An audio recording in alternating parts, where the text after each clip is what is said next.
I'd like to call to order the meeting for the Sacramento Area Sewer District for January 22, 2025.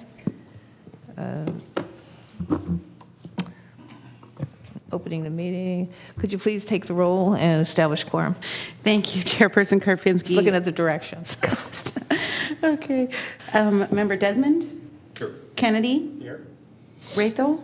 Here. Robles? Present. Rodriguez? Here. Cerna? Here. Villegas? Here. Karpinski Costa? Present. And Pluckybomb. Here. And you have a quorum. Thank you. Would you join me in the pledge, please? Hand over heart. I pledge allegiance to the flag of the United States of America and to the republic for which it stands, one nation, under God, indivisible, with liberty and justice for all.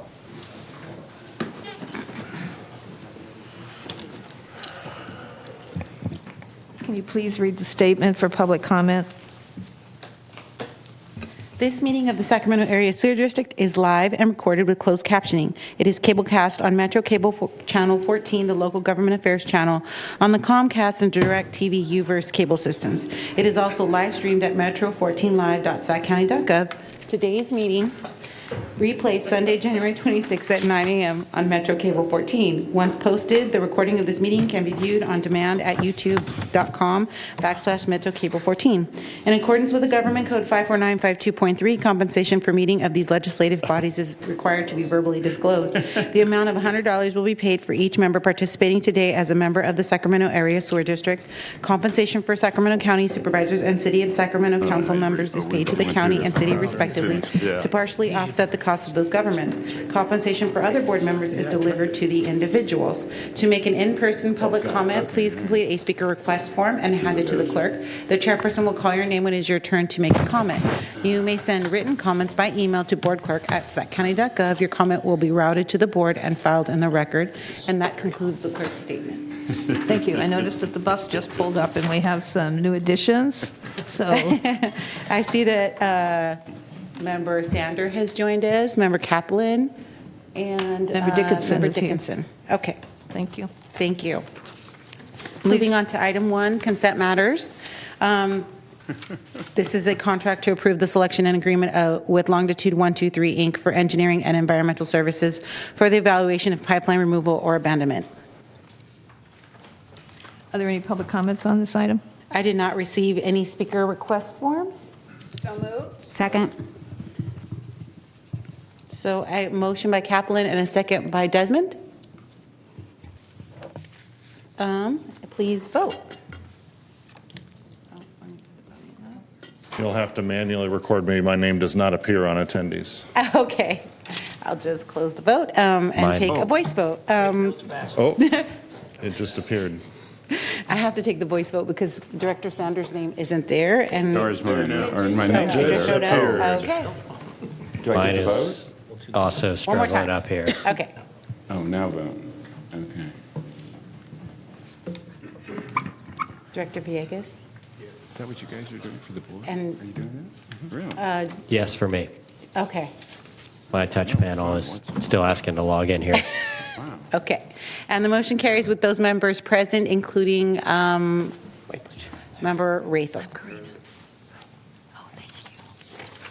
And I think we had another new addition. Yes. Member, noting that Member Orozco is here now also, 9:37. Okay, moving on to item number 2, separate matters. This is resolutions of necessity authorizing eminent domain action to acquire real property interest for the Harvest Water Elk Grove Transmission Pipeline Project from Rainin and Bardis LLC. Are there any questions or comments from our members? Do we really need a presentation? Seeing none, are there any public comments? You have a brief oral presentation. Oh, you do? Oh, I see this. Okay. the See it. presentation. I'm sorry. I'll move to waive the presentation. It's January. It's January still, right? So I'll get this down by March or so. Good morning. I'm Kyle Frazier. I'm the project manager for the Elk Grove Transmission Pipeline project. So I wanted to give the board a brief overview of the project, the interests that we're seeking, and the reasons why the resolution of necessity is necessary for the project. So the Elk Grove Transmission Main project connects to the Harvest Water Pump Station and extends south through the city of Elk Grove, connecting to the remainder of our Harvest Water projects that provide water to our customers. The majority of the alignment is located within the road right-of-ways.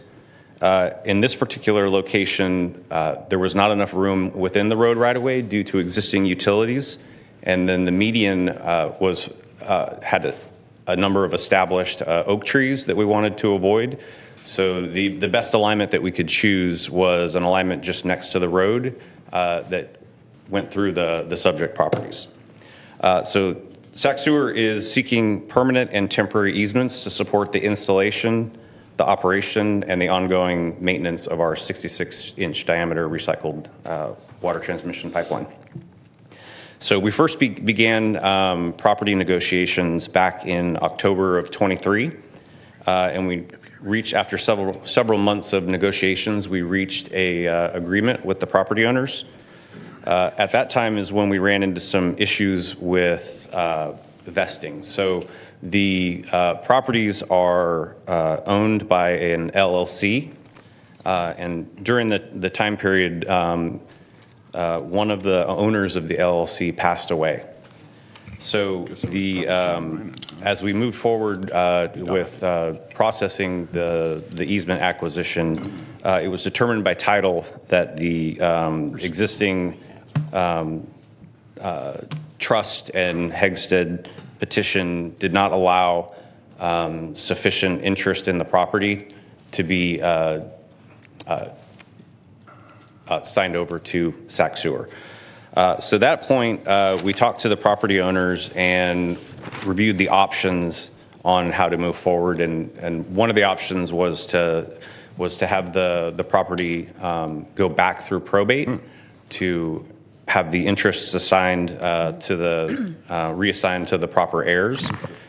In discussions with the family, they did not want to do that particular route. So where we're at right now is we've chosen the preferred route which is to go through a friendly condemnation proceeding, which will allow Sac Sewer to use eminent domain to obtain the rights that we need for the pipeline. So the action is not opposed by the property owners. The compensation has been agreed to. So at this point, we're asking that your board approve the resolutions of necessity and allow the process to move forward so that we can obtain the property rights that we need for the project. I have a question. I'm representing the seller. I don't know the protocol.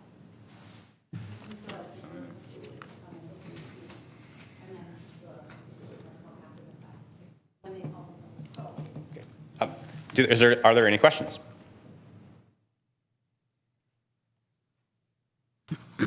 Thank you. So we have one public comment.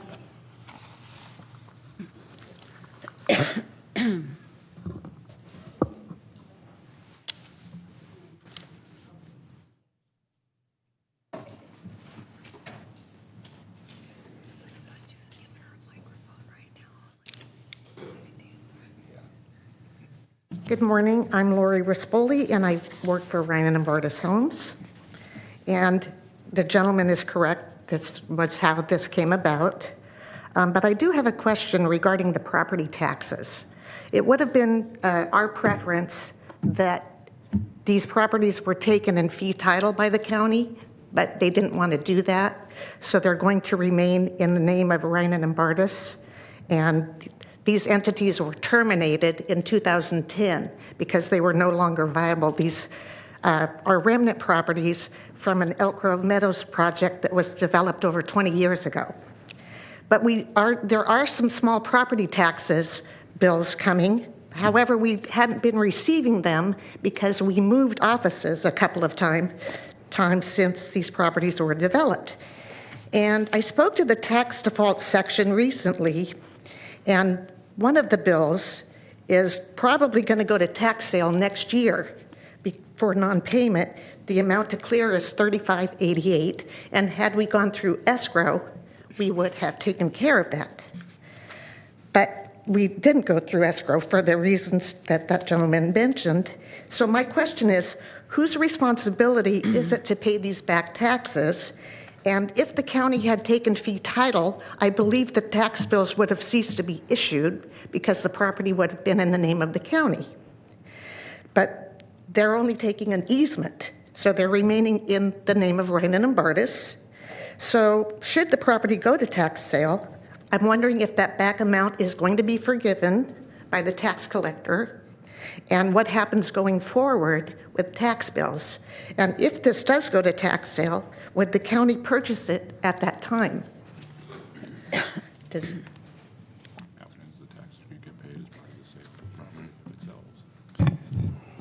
She's waiting for, we heard your public comment, and we don't comment on your comment.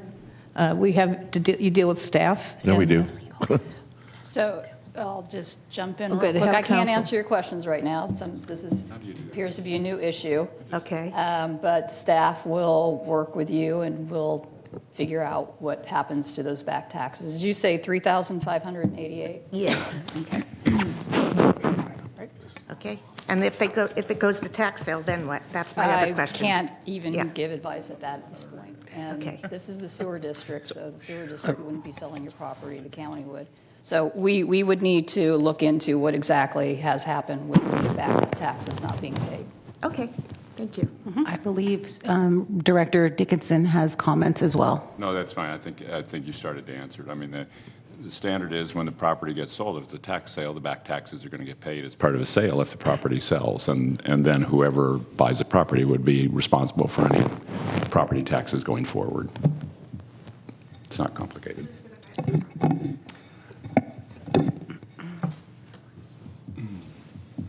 Okay, so this is Director Kennedy. Thank you, Madam Chair. Just as a point of order, this wasn't an item that was on, an item not on the agenda. This is actually an agendized item, and the property seller was here, so we actually can answer her questions and enter into a dialogue with her. There's absolutely nothing prohibiting that. Okay, thank you. Any other questions or comments? I'm comfortable. I know Supervisor, actually, am I missing Supervisor Hume? He's not here, but Robles, is this your area in Elk Grove? I kind of look to you. Are you comfortable with moving forward with this while the issues get figured out? I am. Then I will make a motion to approve authorizing eminent domain action to acquire the property. I'll second. We have a motion and a second. And was that a motion by member, or second by member Rodriguez? Yes. Thank you. Please vote. And motion carries with those members present. Next item, please.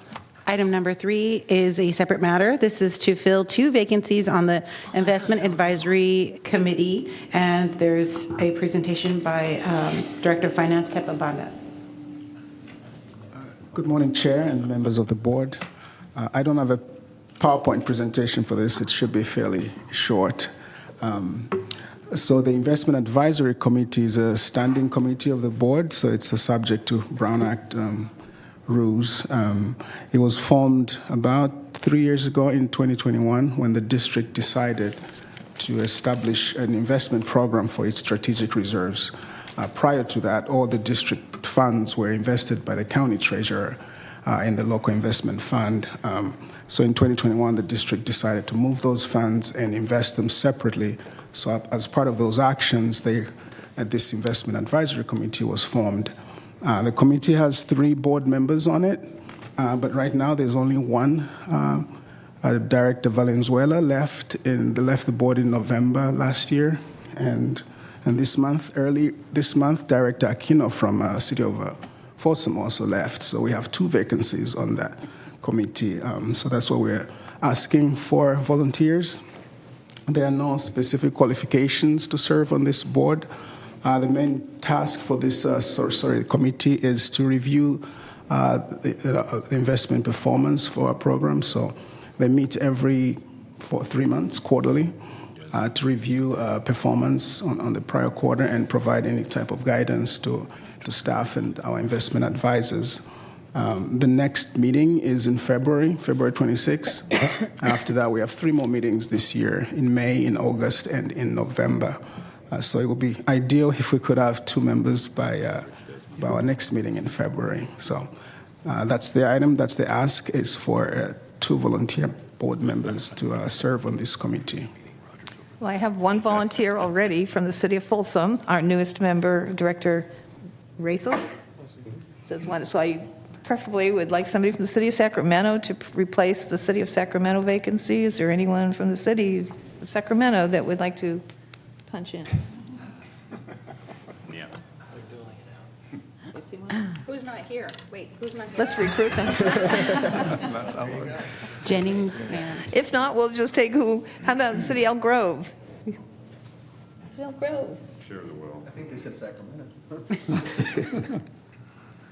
Just keep in mind, it's literally about an hour meeting once a quarter. And you meet at the end of our regular meeting, it's right so it's after not a this meeting. special trip in. The meetings are scheduled as part of, at the end of a regularly scheduled board meeting, so you don't have to come here an extra day. Correct. I'll do it. Awesome. You signed up? Yes. Okay. We good? Yes, so that's member Raythel and Robles, who will be joining the Investment Advisory Committee. Do I have a motion? I'll make the motion as chair. Oh, and do we have any public comments? I'm sorry, do we have any public Public commenters? comment? No, I did not receive any speaker request forms. Okay. I'll make the motion as chair. I'll second. I'm sorry, who made the second? Second, Rodriguez. Thank you. Please vote.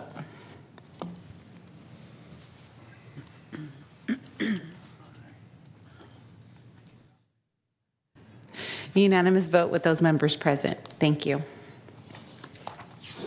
Moving on to item 4, one of your separate matters is Inflation Reduction Act funding and construction activities update for the biogeneration facilities project.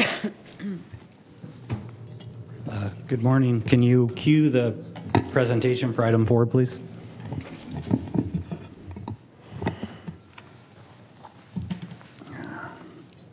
All right. Good morning, Madam Chair, members of the board. I'm Steve Nabozic, and I'll be providing updates on the status of our federal funding pursuit and construction progress for the biogeneration facility. I'm going to start with the project overview, then I'll provide an update on the Inflation Reduction Act. We're going to talk about the IRA opportunity, logistics, and the current credit estimate range. The construction update is going to include work accomplished to date and unexpected subsurface conditions encountered in the field. We're going to close the discussions with staff's recommendation. Please ask questions as I go, and I'm going to do my best to answer them. So the biogeneration facility project will include 13.4 megawatts of total installed capacity and consume all our biogas that we generate on site to produce renewable heat and power for the Echo Water Resource Recovery Facility. The 13.4 megawatts of installed capacity are going to be brought by 4 2.65 megawatt internal combustion engines and 1 2.8 megawatt fuel cell. We are also going to have the future hydrogen capability through the fuel cell trigeneration. The project also includes gas conditioning, engine exhaust treatment, heat recovery systems, electrical equipment and controls, a building and a boiler. Another unique aspect of this project is it's the first time we've gone out and done a project labor agreement, and that specifies how labor is going to be provided throughout the project. And I'm also going to point out at this point that the design build portion of our agreement is approximately $130 million. Substantial completion for this project when we start it up is currently scheduled in July of 2026. So that's what we're working for. Through the chair, a question. Yeah. Since Yes. you kindly invited it. Absolutely. Well, is there a reason why we're looking at that particular image for that particular slide? Isn't that, if I recall correctly, that's the bird screen, is it not? This is, we'll do better. I'll get some more specific. We weren't far enough along in construction, but to have really good pictures. Look at these as any of these pictures not directly related to Biogen will be something that Biogen is powering once it turns on. But you are correct. This is not directly. This is. We can find some better pictures.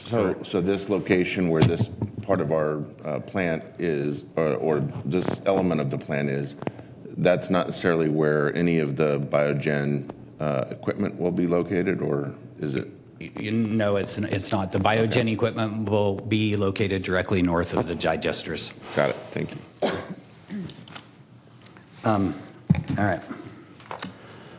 So the Inflation Reduction Act, or IRA opportunity. IRA allows, sorry, let me catch you up. IRA allows tax-exempt agencies like SacSewer to directly participate in qualifying renewable energy projects.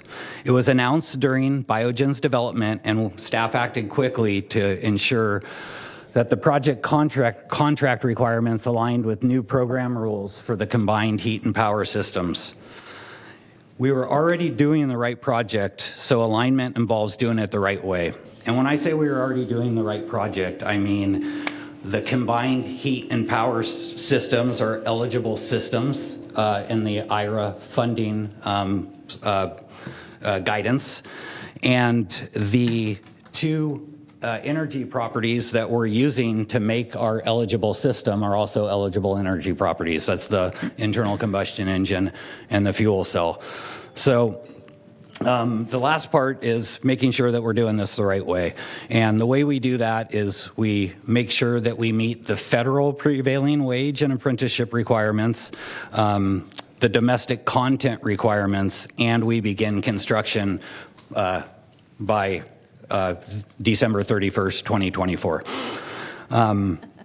As far as the prevailing wage and apprenticeship requirements, we got to pay prevailing wage. We do that, and we're good at it. So there shouldn't be any issues there. As far as the apprenticeship requirement, the federal requirement built into IRA is 15% apprenticeship participation by hours. We need to show good faith efforts that we're trying to meet that, and if we don't, the good faith efforts will be enough to meet that burden. Domestic content requirements, it's 100% of structural steel has to be made in the USA, and 40% of manufactured products have to be USA. Beginning of construction by the end of 2024, IRA does continue on with additional phasing cycles, but we wanted to be able to blend a natural gas. It's really going to help us with the operability and kind of the long-term resiliency of this project as we go forward in the next couple of decades. So that's why that start date was really important to us. It's an important aspect of this project. As far as the IRA logistics, IRA provides direct payment as a tax credit that's paid after the project is complete. As I mentioned at the beginning, we anticipate project to be complete in July of 2026, so our application and payment is expected in 2027. Further, we operate on a fiscal year, so we're currently slated to deliver this project right at the beginning of a fiscal year.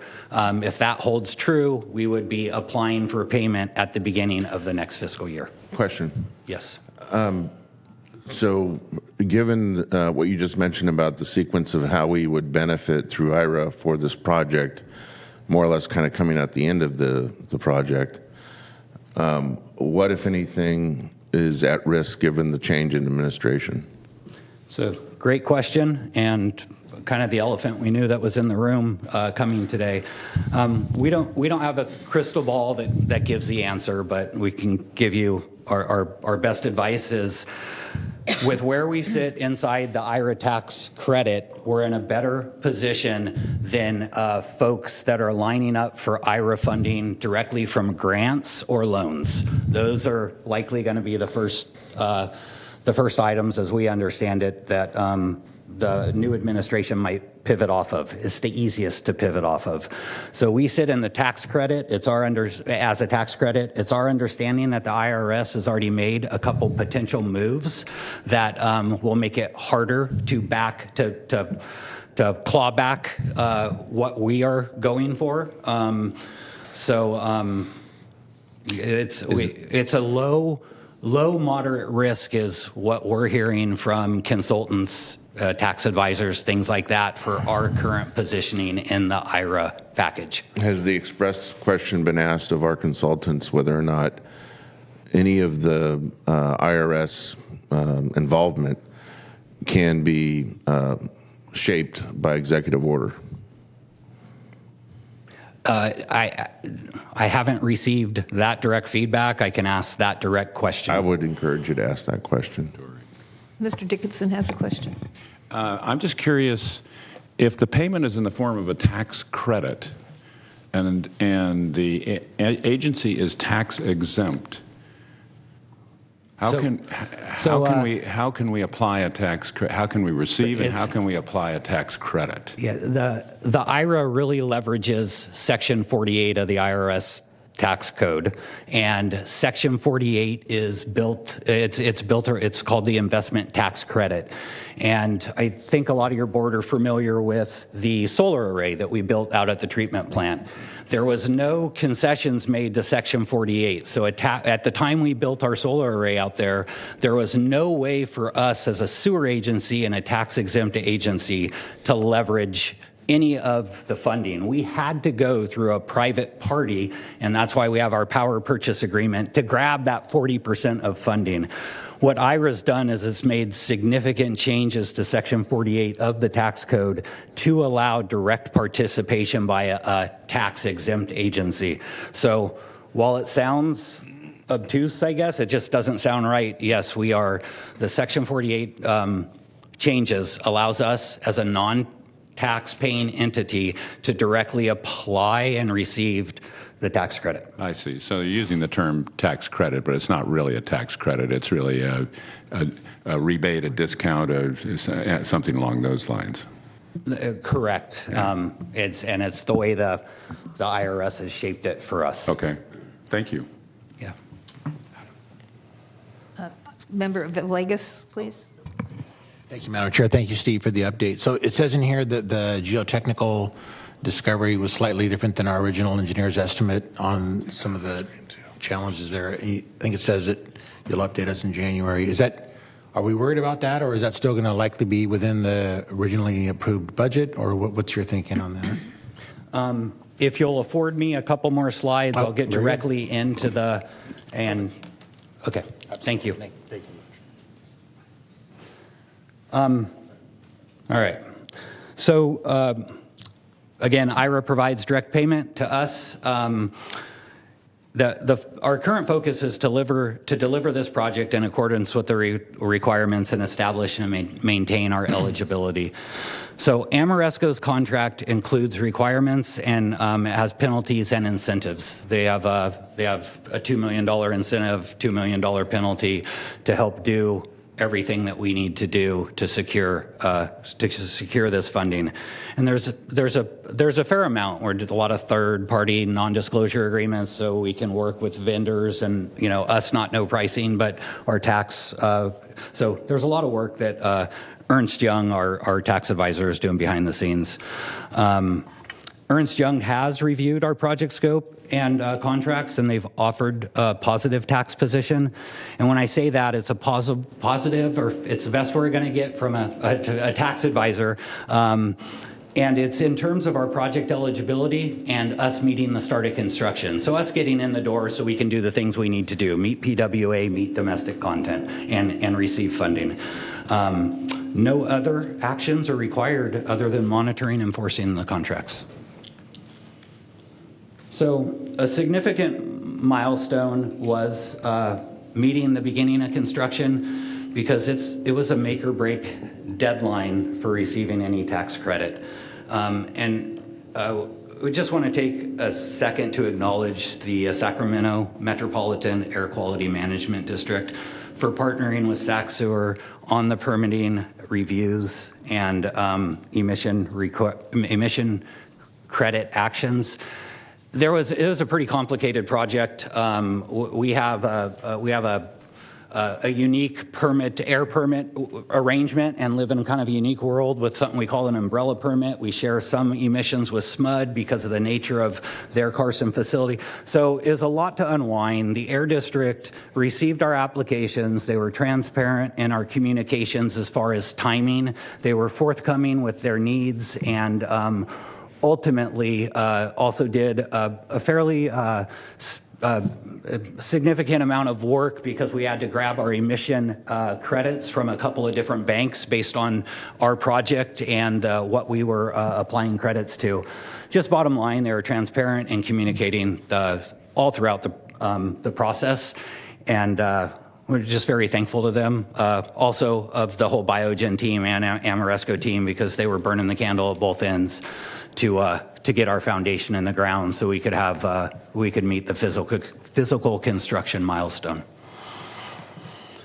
So this is the slide that will probably draw most interest, and let's talk a little bit about the IRA preliminary credit estimate and why I'm giving you such a broad range.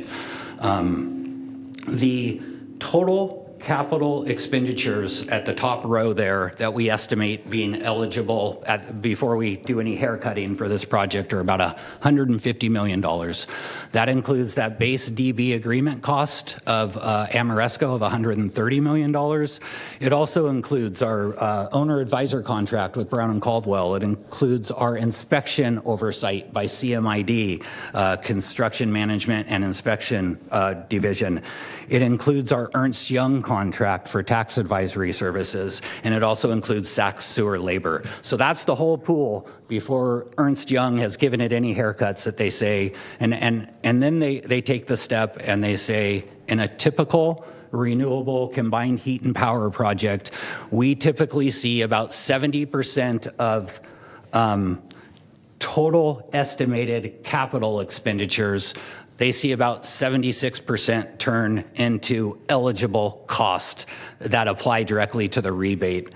Our schedule of values for this project is a little bit different than ones they've seen set up. So they've given us a little bit broader range. They're giving us a low and a high end estimate. So let's focus on the high end estimate. If you go to the right hand column, at high end, they think we'll get about a 15% haircut, and 85% of those funds would be directly eligible. So that's the $127 million. We're looking at prevailing wage and apprenticeship credit of about 30% or $38 million. We're looking to obtain a domestic content credit of 10% or about $12.7 million. So that high end estimate is at about $50.8 million. When you look at the middle column, this is the low end estimate. So we're taking a 30% haircut to get to our eligible costs. So now we only have $105 million being eligible. 30% of that is the PWA credit that we're confident we can meet. And if you do not get domestic content, it just doesn't mean you didn't get it. They give you a further haircut, and they take 10% of your PWA credit. So that is the math on how we end up at the lower range of about a little over 28 million. You know you're the wrong person in the room to use the haircut metaphor, right? I would get 100%. I wasn't anticipating that one. Is there any questions while I still have that slide up? But that's preliminary right now.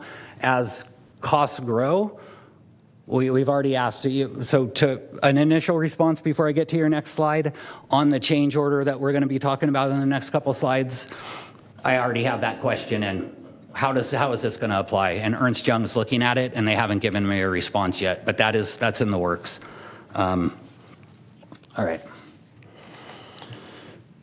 So for a construction update, again, the Air District, they actually delivered those authorities to construct on the last day of August. We're very thankful for those.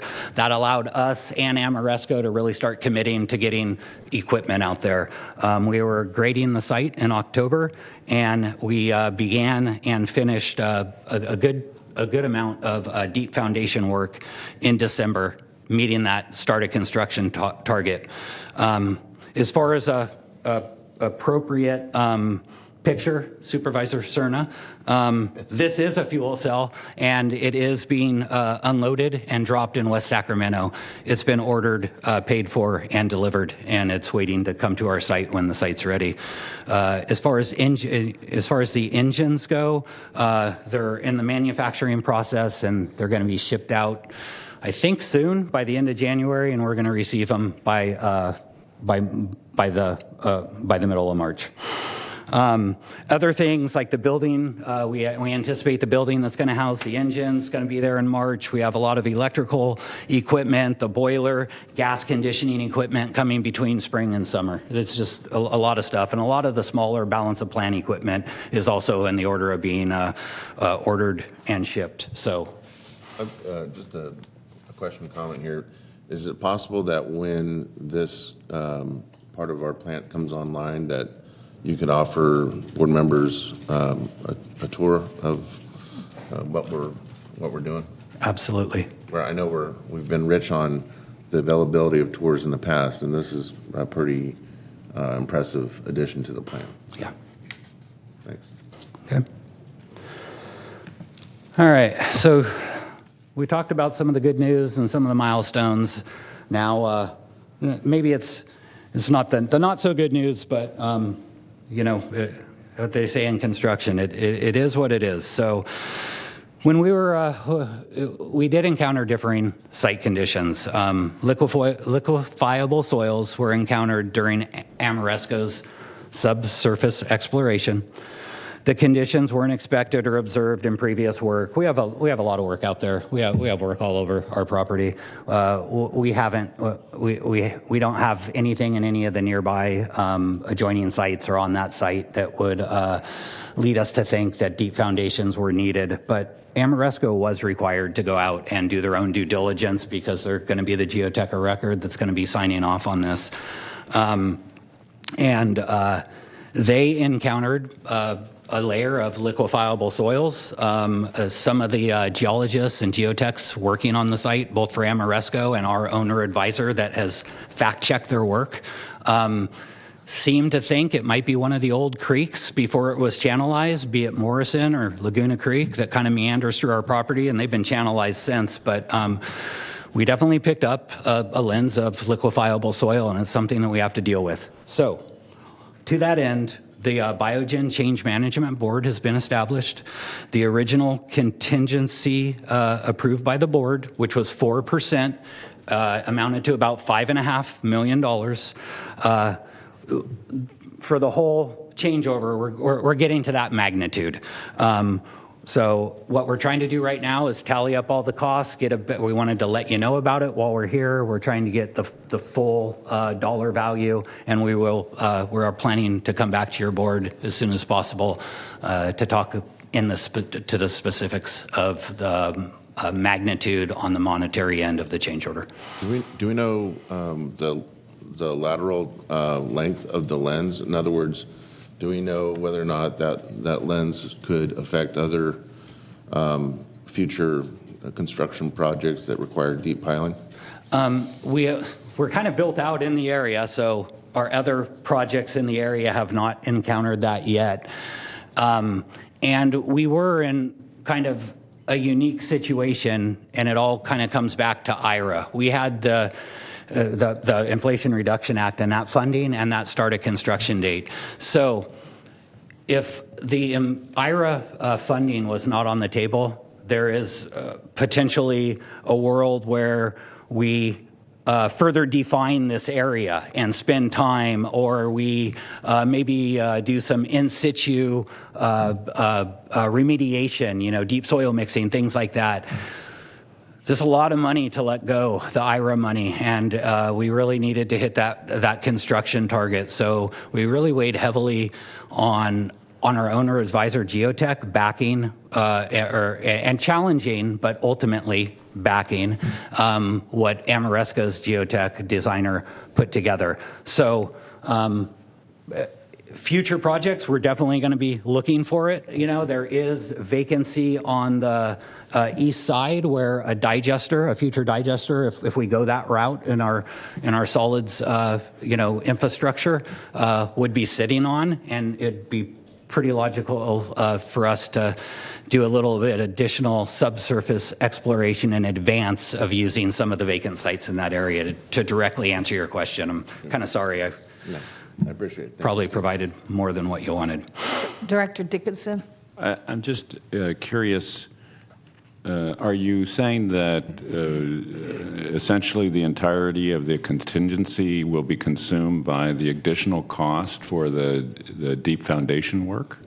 That is correct. That's what we anticipate. I do not have, and that's about 4%. I do not have a final dollar amount right now, and we're also currently negotiating some of the monetary dollar amounts with Ameresco. So the contingency is only 4%? It was just the initial contingency that was set at the beginning of the project to allow us to address and keep construction moving forward at a good pace while we dealt with potential change orders. We definitely weren't expecting a deep foundation to come eat it all up. That's a fairly small contingency in my experience, but so the cost right now, recognizing that you don't have it fully assessed at this point, the cost right now associated with the deep foundation work is how much? It's on the order of that $5.5 million. So there are some known costs we have right now that total about that get us up to about $4 million, and then there's a chunk of costs that we're currently working through to get the full scope, and that last chunk that we're trying to get a kind of final pricing on to share with your board and take the next appropriate steps. That's hopefully forthcoming in the next 2 to 4 weeks. Okay, thank you. Yes. Do all those increases that you're anticipating change our tax credits columns? That is a question we have to the tax advisors as soon as we got wind of this change order, and they owe us feedback on how a change order that supports energy properties that are approved engines, inside this building, how that change order will, if the whole thing gets added to our total eligible costs. That's what we're advocating for. That's what I expect from a common sense approach, but it's IRS tax code, so we're going to wait for Ernst & Young to give us advice.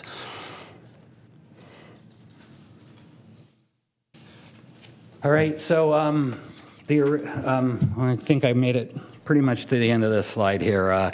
We'll return to your board with the full extent of the change once it's been determined, and we hope we're back, March, April.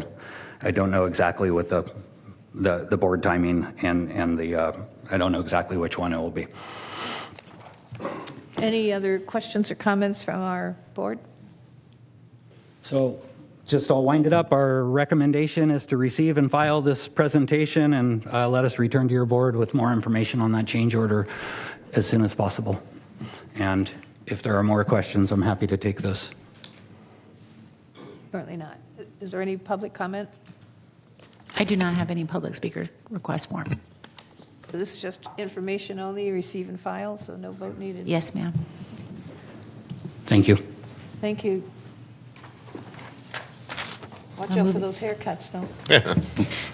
Moving on to separate matter number 5. This is miscellaneous director and district engineer matters. I'll go ahead and start. Just real quick, February 26th is our next board meeting, so we don't have the first one in February. And have one more introduction of an employee who is one of our section managers, wanted to share with you today. This is Deborah Celestri. She is the Environmental Health and Safety Manager out at the Echo Water Resource Recovery Facility. Deborah began her career as a firefighter EMT, and she was hired as a safety consultant with our Construction Management and Inspection Division back in 1996. So if you do the math on that, she's been out at our facility in one capacity or another for, let's see, that would be about 28 years, so 28, 29 years. And she was hired by Sac Sewer in 2000 and promoted to manager in 2006. Deborah is responsible for the Echo Water Facilities safety program and also provided oversight for the Echo Water project. We had the owner-controlled insurance program, and she was heavily involved in that. Deborah and her staff are passionate about maintaining a safe and health work environment for Sac Sewer.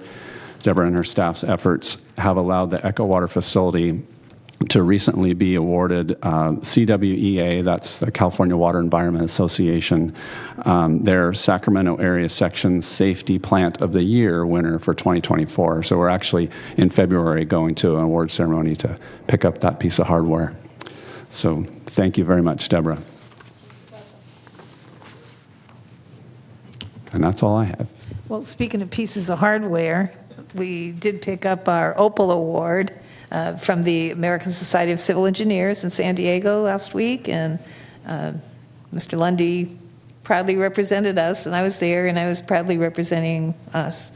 So I kind of very proud of that for our ECHO project. And that was the one that, of course, was originally scheduled to be in Florida, and the hurricane happened at that point in We time. got the silver, but I thought we were better than the gold, but yeah. Yes, the gold It's still better award- than thank you for coming.